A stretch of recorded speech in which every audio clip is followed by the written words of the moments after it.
Welcome everyone to our episode number 13 of Drops of Wisdom. And today we are going to review a book that is called Mindful Work. We are going to reflect upon the finding meaning in what you do. While reading, while listening music, while watching a show, several times phrases, dialogues, or scenes allow us to reflect of our own lives. However, these reflections have two sides. The positive, where we allow more learning from what we are witnessing, listening, or reading, and the negative side, where we can become our own judgmental and activate the inner critic. Relaxing your mind leads you to the positive side of learning. So, the main quote to reflect upon this topic is when someone carries out a task that makes them think about their own thoughts or behavior, such as highlighting a word that describes you or a phrase in a text, and then you follow up with a mindfulness exercise, the brain's reactions are similar to situations that involve more self-reflection and less reduce judgmental actions. So mindfulness is an extremely good technique to slow motion your brain so that you reflect on the things and don't activate the rumination cycles that probably many of us have. For many people, right now the work hours have become blur and things like checking business emails outside of the office hours have become the commonplace. With these changes, stress has become a considerable risk of health to lead to chronic diseases spikes, not only to employees but to companies at large, because the money that they are investing in health issues, of course, is increasing time after time due to these chronic stress situations. To deal with this new challenge, more and more companies are catching on to mindfulness techniques that can think of mindfulness as the easiest form of meditation, which basically means that you are paying attention to the present moment and noticing your thoughts without judgment. So, how does mindfulness relate to work? Simply put, it makes you dealing with issues at work easier. Mindfulness has many benefits that have in common that you make your brain more self-aware, you train your focus, and you increase your clarity. All of those are high valuable qualities to have in the workplace.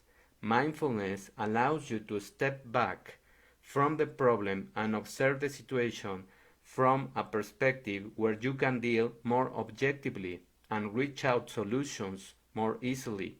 For example, working with a colleague who slacks off can make you really angry, but being mindful can help you realize the reasons for their behavior. Perhaps this person is tired because he or she has a newborn baby, or they have problems in their home. So, talking about those problems and starting to go deeper into the causes of the laziness will help both of you to convey and to agree into something that you can start designing to increase the productivity and solving the problem.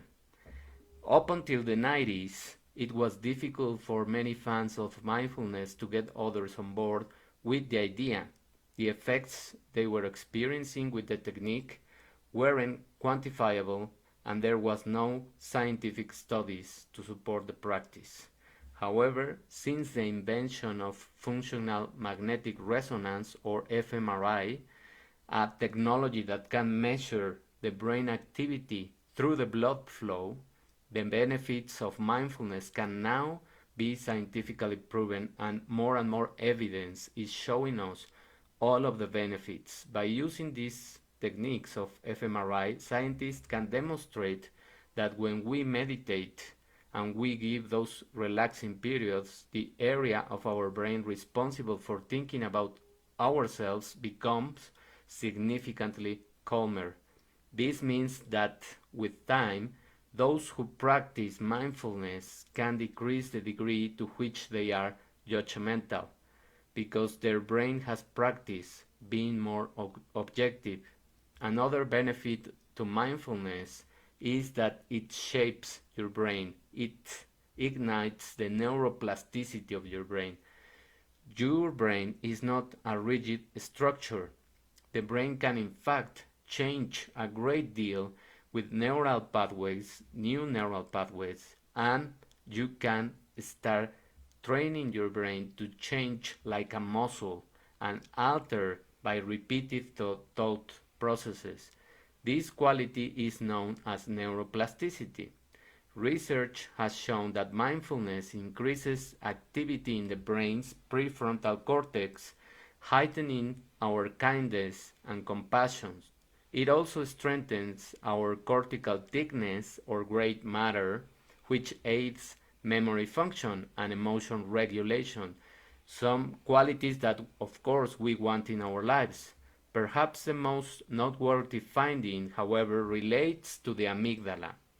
In stressful situations, such as a job interview, our flight or fight response is triggered by the amygdala. Of course, this is an overreaction, and it is not now something we have to run from, or there is no predator that is going to attack us.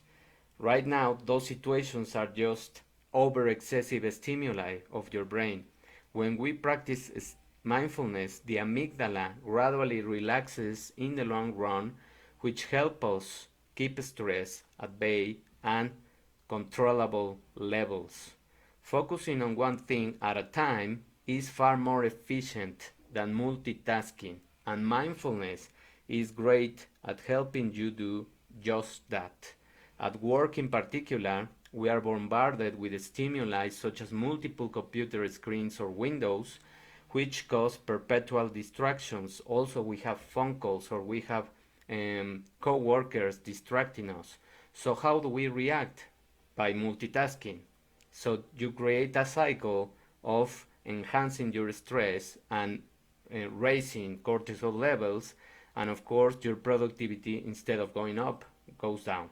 However, contrary to popular belief, this isn't a productivity booster. Multitasking is not in question for productivity. It is derailing productivity. Instead, it means that we are frantically jumping from one task to another. So you are giving the message to your brain that it is a moment for distractions because you are distracting yourself. So furthermore, multitasking adds more opportunity for your mind to wander and consider what to do next, but not finishing the task that you already initiated. So that leads you to very low productivity and less focus, less attention, and less memory power. So if you want to improve your mental skills, there are some courses that I have been applying into the corporate world, and you can just visit my webpage in the links that I have here in my Facebook page, and you can find some of those courses that will help your company and employees to start caring for their integral health and balancing out the equation of life and work and finding meaning in what you are doing.